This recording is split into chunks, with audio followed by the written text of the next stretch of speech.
మీ iPhone battery షెడ్కి వచ్చేసింది అని చెప్పే సైన్స్. ఫస్ట్ మీకు ఛార్జింగ్ గురించి భయం మొదలవుతుంది. ఛార్జ్ ఉందా లేదా, ఛార్జ్ చేయాలి, ఛార్జర్ ఎక్కడ, ఛార్జింగ్ సాకెట్ ఎక్కడ, ఇది వెతుక్కుంటూ ఉంటారు. ఫస్ట్ సైన్ ఇది.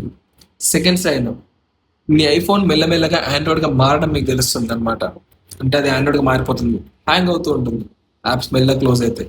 నెక్స్ట్ మూడోది, మీ ఐఫోన్ అనేది సింపుల్గా ఒక ఐరన్ బాక్స్లో మారడం స్టార్ట్ అవుతుంది. ఎంత హీట్ ఎక్కుతుందంటే ఆ హీట్ తోటి మీరు ఐరన్ చేసేయచ్చు ఒక షర్ట్ని అనమాట.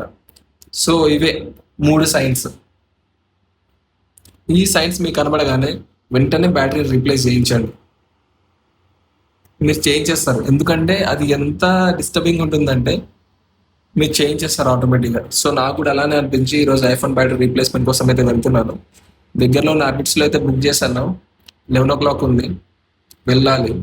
చూద్దాం అప్రాక్స్ కాస్ట్ ఎంత పడుతుందో. నాకు తెలిసి ఇప్పుడు 10,000 అనుకుంటున్నాను, బట్ చూద్దాం ఎంత అవుతుందో. మనీ దగ్గర కాంప్రమైజ్ అయిపోయి తక్కువలో చెప్పించేద్దామని చెప్పి జగదీష్ మార్కెట్ కనుక వెళ్ళారనుకోండి, తర్వాత ఐఫోను ఎవరి ఫోన్ కాకుండా పోతుంది. సో బ్యాటరీ సెట్టింగ్స్ ఓపెన్ చేసేసి find your service option search చేశారంటే అక్కడ మీకు ఆప్షన్స్ వస్తాయి దగ్గరలో ఉండేవన్నీ. సో దగ్గరలో మీకు ఏదైతే కన్వీనియంట్గా ఉంటుందో అక్కడ స్లాట్ బుక్ చేసుకోండి అండ్ వెళ్ళండి. వెళ్ళే ముందు ఒకటి, యాపిల్ ఐడి అండ్ పాస్వర్డ్ అయితే తప్పకుండా గుర్తు పెట్టుకోండి, అది మ్యాండేటరీ.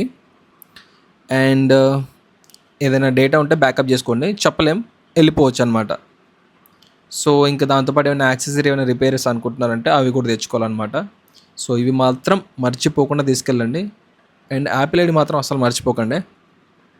సో ఇక్కడ మనకి చాలా స్లాట్స్ ఉన్నాయి అనమాట. మనం స్లాట్ని బుక్ చేసుకోవచ్చు, దాన్ని రీషెడ్యూల్ కూడా చేసుకోవచ్చు అనమాట. అక్కడ మనకి అప్రాక్సిమేట్ కాస్ట్ అయితే మనకు అనిపించింది 9,800 రూపీస్ అయితే అవుతుందని చెప్పేసి.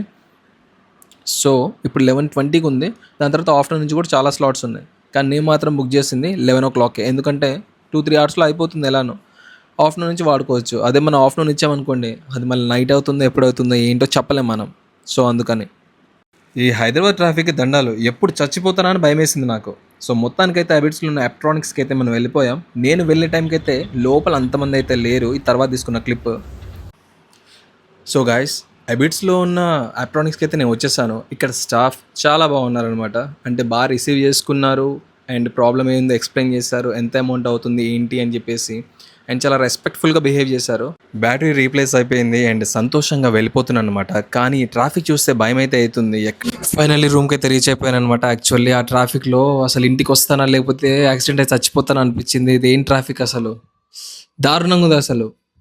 అసలు ఏంట్రా, ఏదైనా పని మీద వెళ్తున్నారా లేకపోతే తొందరగా చచ్చిపోదామని వెళ్తున్నారా? ఆ రైడింగ్ ఏంటి అసలు?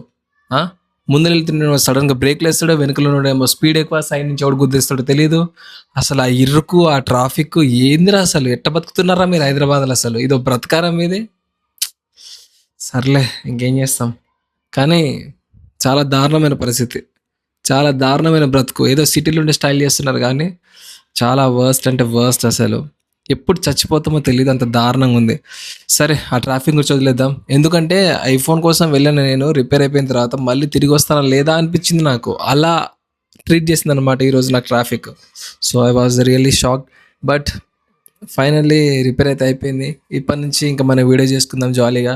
మనం మళ్ళీ మన ఇంటికి వెళ్ళిపోదాం. ఈ సిటీ గోల మనకొద్దు, అక్కడికి వెళ్ళి అక్కడి నుంచి మాట్లాడదాం. అండ్ ఇప్పటి నుంచి వీడియోస్ వస్తూనే ఉంటాయి, మీరు చూస్తూనే ఉంటారు. అంతే, మళ్ళీ నెక్స్ట్ వీడియోలో కలుద్దాం.